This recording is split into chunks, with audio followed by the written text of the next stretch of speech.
Welcome back. We are here with 7-11. How weird is it to say that after I get all the 1400s mixed up in the regular Ultimate Decades Challenge? Yes, so we are here. In the last one, we just got started. We had to replace our house because I couldn't play in it, and I'm hoping for some smoother sailing in this part. So we are continuing to have Kiyoyoshi teaching Akiteru to be a samurai. I'm hoping that we can get some babies going.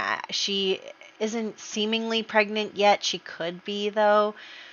So that's what's going on there. And I did get these two ladies pregnant before. So we should be having some babies at least in this part, even if they're not our babies. I don't know why this zooms in like that.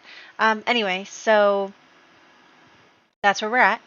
We're over here. So again, not really much is like filling up this thing until we start having kids to kind of trail across the spreadsheet. But because all of these people rolled their D10 for end of life at the beginning, this year, Daitaro Takesaka is dying. So that is actually Akiteru's father.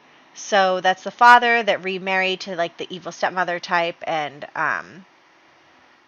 she has the two kids with him, and she kind of got our main character ousted from the family. So that was all very difficult for him, and so that her son could be the leader of the family. So basically, he's the guy who failed his kids, or his eldest kid. He's the one who failed his late wife and son. So he is actually passing away this year because he only rolled to have one year left. We actually have a couple of people who only rolled a couple of years, so it looks like the evil stepmother will be following him shortly. But I was thinking, since we don't have like marriage rolls and blah blah blah, I was thinking about like what drama thing can I happen each year. So in my other challenge, I love the drama, but we're like so in it in the other challenge that this is a really good opportunity to start fresh and start with some ideas that we don't have to figure out how to fit in within the confines of what we're already doing. We can just throw stuff in because we have very few Sims right now. So I'm thinking maybe we'll spend the last day of the decade doing drama stuff. I mean, obviously stuff will be happening during, but like the culmination of each of the mini storylines that are going on will probably be the last day of the decade. I mean, the last day of the year. So I'll try, and also I feel like in my other challenge, I don't really do anything when Sims die. I'm like, yes, they died. But I'm going to try and come up with like more stories around how they died. So like in this one, we'll be focusing a bit on Daitaro and his upcoming passing. So there's that. I don't think we have anything we have to focus on too hard in this part. We are just trying to learn the samurai way and get settled and get, our house and everything, our family, our land. We're trying to figure out how we're going to live our everyday life. So I hope that you're excited, and let's hop into the game. Yep, look at her. She's pregnant. She's pregnant. We're going to have a baby. Okay, so she is pregnant. She's also dazed from painting too many paintings in the last one. I am going to move this because she can't get into the bed, which is really annoying because that feels like such wasted space. I think that what I'm going to end up doing is taking down that wall because, I just built in to fit another bedroom in here, but in real life, maybe they would just like move things over and put up a divider or something. So I am going to do that later.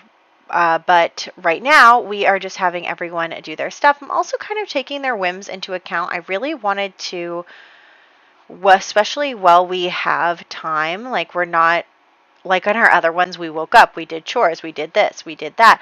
But like here, I'm like, okay, well, what are your whims? Like, what are the character ideas? Like, what is the story that's going on in this part? What is Akiteru doing to be a samurai, all of that stuff. So I'm trying to keep all that into account.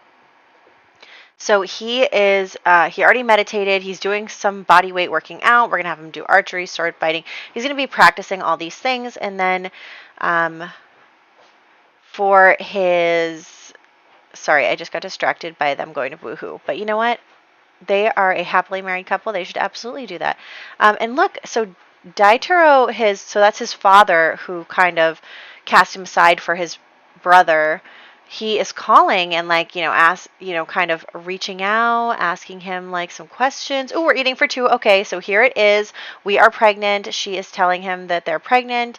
They're all very excited about it. They are hoping that, the baby survives, and also that the baby, is kind of fulfilling the family premise here. But yes, so he's going to do his wellness skill. He's going to do everything because he is trying very hard to learn from, I can't even remember his name. I'll start remembering their names eventually. Well, what's his name? Kyoyoshi. So he is being mentored by him. I tried to figure out why he can't mentor him in wellness. I don't know what's up with that. But then his father calls again and he's like, "Can I come over?" And so let's see what he has to say. So they are going to talk just a little bit. And I'm thinking that probably Daitaro is like, he's seeing his second son is married. His wife is also pregnant, all this stuff. And so I think he's probably kind of feeling a little regretful about the way that his relationship with his son turned out. And I also think that Kyoyoshi is a little worried that that Akiteru could be kind of persuaded back into his old family. But he can't be. He's not. And even though they're all chatting here and, chatting without him, and they're kind of like making like pointed remarks to each other, like, our girl Kaede is hot-headed. She is not putting up with anything. Okay, also, our babies are starting to be born, so unfortunately, Haru just had her baby, and it was a boy. So that was what the Taira family was looking for, but the baby did not survive the rolls. So, then we had another baby from Daitaro's other grandson, from his second son, I believe, Shintaro. And he did have a baby girl who survived. So that's Asano. I know that the website says Edo period names, but when I type in like Nara period names, nothing comes up in Google. So I'm just going to have to deal with it the way that I can. And then we'll get them pregnant again. They both have 10 tries, so there's that. And yeah, unfortunately, our roles are a little more difficult than they were previously. Like if you're watching the Ultimate Decades Challenge, this takes place like 500, 600 years before that even starts. So I made the roles a little harder, which is kind of biting us right now because we're losing, babies. But I just wanted to kind of add that in to make it a little more realistic there. And then also you saw right there. So Story Girl 83 always coming in with the good suggestions. So as you know, that Haru is married as a second wife because the first wife couldn't have a son. She only had 2 daughters and she hasn't had any children since. So because of that, they brought in Haru. And so Story Girl said that it would be interesting if we also rolled to see if the first wife was able to have a child as well. So I think that is a really cool idea and could definitely add a layer of drama, because what if the first wife does end up being able to have a son after all? And, that kind of defeats the purpose of Haru being there. Who would Haru's kids or the first wife's kids be first in line for the family name? All this stuff could become drama.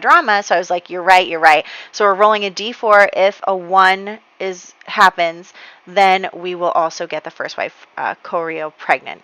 So she did not roll a 1 this time, but we do have 10 baby tries. So we'll see where that goes. And then again, Daitaro is calling and calling and calling. So, and he's like, "Hey, do you want to come over?" Blah, blah, blah. And it's like, well, no, but, Akiteru doesn't feel very welcome in that house.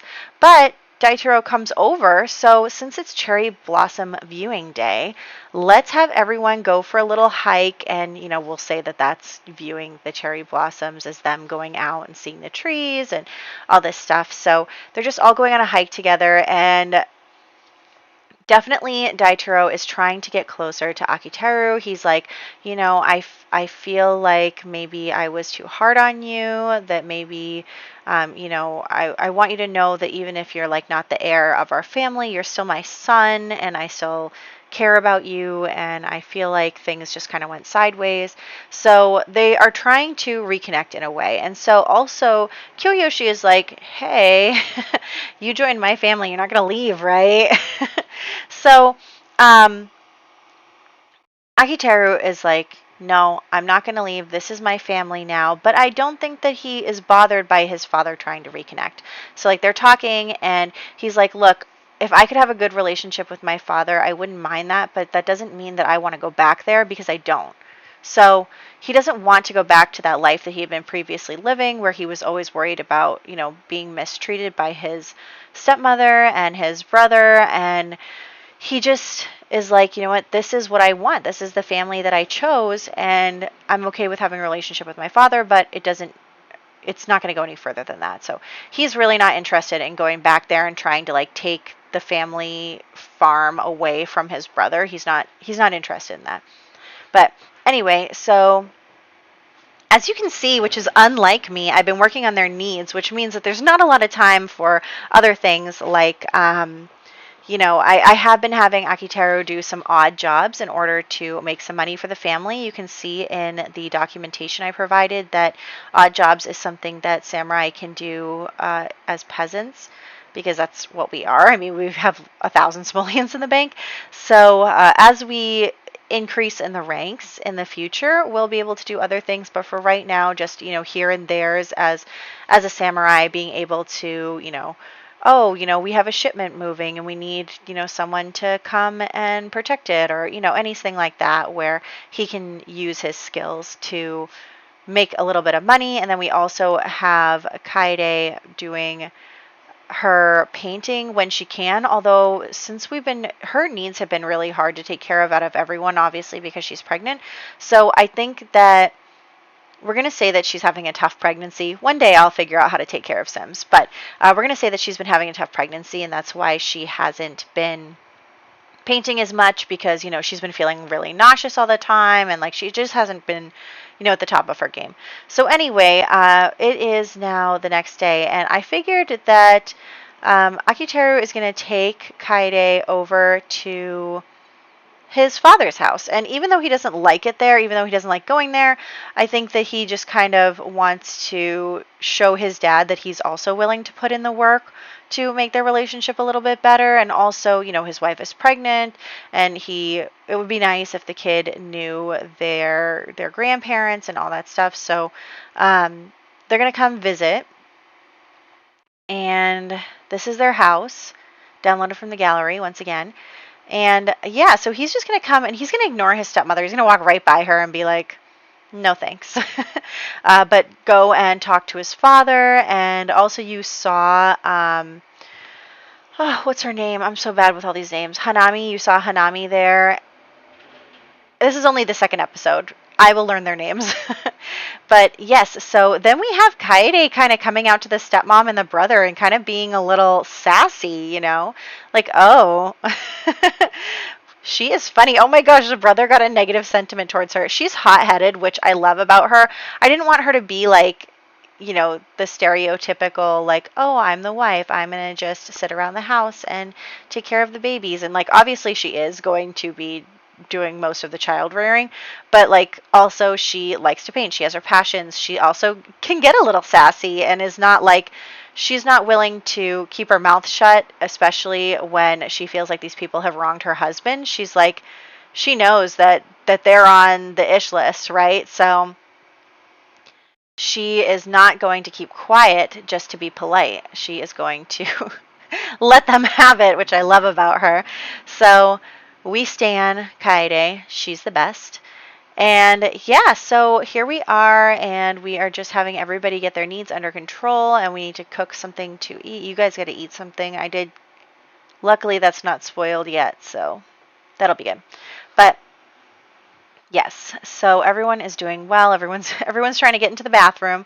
and get to bed. I'm checking their whims a little bit. He wants to make out with his wife, but he can't right now, probably because he's not flirty. But anyway, I do like how they are still having a relationship too. I know that they're not like at the forefront, but I do like that Kiyoshi and Matsu are very, very close still and having a good relationship. We're gonna kind of have to pretend that Kiyoshi is doing more mentoring than he is, because a lot of these skills, it's just kind of Akiteru going off on his own.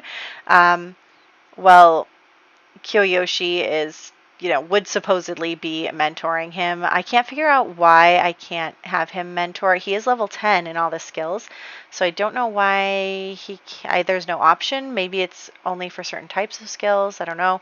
But anyway, we'll figure it out. Just kind of suspend your disbelief a little bit. But also, we have a new painting, which is really great. We can sell that. I think our bills are only like 600 simoleons, which is a lot when you only have 1,400, but we can afford next month's bills, or next week, years, but I don't know, one sim week, which is really like almost 2 years bills. And yeah, so we're doing pretty good. And we'll cook something to eat. The baby should be born today, and then we're going to continue to get into the drama of it all, because I love the drama. And I'm trying to think of something that can happen every year that can be drama related for us. So I'm really excited about that. I do want to tell a story here. So that's one of my favorite parts of The Sims, is telling stories through them.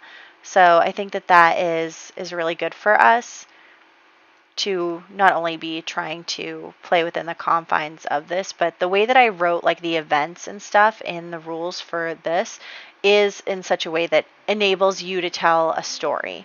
So anyway, moving on. Like I said, I'm going to delete this wall. We're going to put a bassinet over here and put up a divider so that we can pretend like they just threw a bed over here and then kind of sectioned it off. So there is the bassinet, and then we are going to have our baby. So here we go. We're having our very first baby. There she goes. Kind of hard to take a picture of you with all these walls in the way. Okay, and it's a boy. It's a boy, and we're rolling, and he died. He died. Okay, well, we were so close to having an heir. But yes, our baby did pass. That's unfortunate. I'm not going to get her pregnant again right away, or try to get her pregnant again right away, because obviously she needs a little break. We'll try again next year to do some of that. But in the meantime, let's head over to the Takesaka family, and they are Akiteru's old family. So there's that. And we're going to head over there and see how they're handling things, because we all know. Also, I realize now that I forgot to turn aging on in this save. Oops. Okay, so I think we're all set with the settings, maybe. I don't know. So the baby needs to age up. The only baby that has survived this year, so that's great. And then anyway, so we have what's his name? Shintaro and his mother talking. So this is the stepmother of Akiteru, and they're just talking, and she is basically telling her son, like, look, I know you've noticed. I noticed that, your brother came back here, and your father is kind of trying to get him involved in the family again, and blah, blah, blah. And so she's basically telling him, like, you have to be careful. You have to be careful, because he can very easily take your position in this household. And so he is just like he's been spoiled by her his whole life. So he is like, what do you mean, like, he can take it from me? And she's just basically telling him to be careful, to be wary, to be very good to his father and keep on his father's good side so that he continues to be the favorite. She says, don't let anyone take what's yours, and is very, she worked very hard for his whole life in order to get him in the position that he's in now and take it away from Akiteru, who was the oldest son. So she worked very hard, and she's basically telling him, like, don't make all my work for nothing. And so actually, it looks like his wife came in there, Hanami came in there and was, like, trying to take care of the baby, but they kind of, like, were all of a sudden quiet when she came in. You know how when people are talking and then they stop talking when you enter the room. Anyway, so then Shintaro talks to his father, and he's like, Dad, are you really going to let Akiteru back into the family, blah, blah, blah. And he's like, look, he's never out of the family. Like, he left of his own volition. Like, he's not the heir, but he left on his own. And so they're talking, and Shintaro kind of realizes that his father does want to reconcile with Akiteru, and he is kind of afraid what that means. Does that mean that he's going to lose his position, blah, blah, blah? And so he actually, in a fit of madness, because it was crazy, he basically poisons his father's food, and in order to stop his father from reconciling with Akiteru. So his father has been poisoned, and he doesn't even know it, and then he just passes. As you know, this year is Daitero's year to die, and so I wanted his death to kind of have a story around it. So the story is, because he was trying to reconcile with Akiteru, Shintaro was afraid of losing his position in the family and poisoned his own father. Not good, not good, not good. So Daitero has passed. This is his year to die. He passed away. He was poisoned, and his wife is going to be the one who finds him, actually. She's going to find the body, and she can't believe it. So she doesn't know that her son poisoned him. She wasn't there when that happened. She basically just told her son, like, hey, be wary, but she didn't, say to do anything. So that is what happened. She doesn't know yet that her son was the one who poisoned him. Nobody knows anything about what happened yet, but we'll get more into that in the next part, like what happened, who knows what, who is trying to do what, who blames who, etc., etc. So that is where we're going to continue. We're going to keep threading these stories through everything as other people do pass and stuff. I know that next year is Matsu's time to die, which is unfortunate, but yeah, so Daitaro has been poisoned and killed by his own son, and his wife doesn't really know what happened, but I do think that Hanami is kind of like, everyone was like talking and whispering and like kind of acting weird, so I think she might be a little suspicious of what might go on, but she doesn't really know, obviously, anything. Nobody suspects poisoning yet, potentially. Who knows if they will or not. But right now, everyone is just kind of reeling from the death. So that is what's going on. I'm going to add everybody to the family tree. We're going to change some pictures around, blah, blah, blah. Dress the baby, get rid of Haru's baby. And yeah, everyone is currently pregnant in the side households. So we'll follow up with that. And then again, Matsu will be passing next year, unfortunately. So we'll miss her, but we'll try and thread that in. So I hope that you guys enjoyed this part. I am having a lot of fun telling this story. I know the first part was kind of messy, but I hope that this part is more indicative of where we're going to go with this. So I hope that you're excited too, and I will catch you in the next one.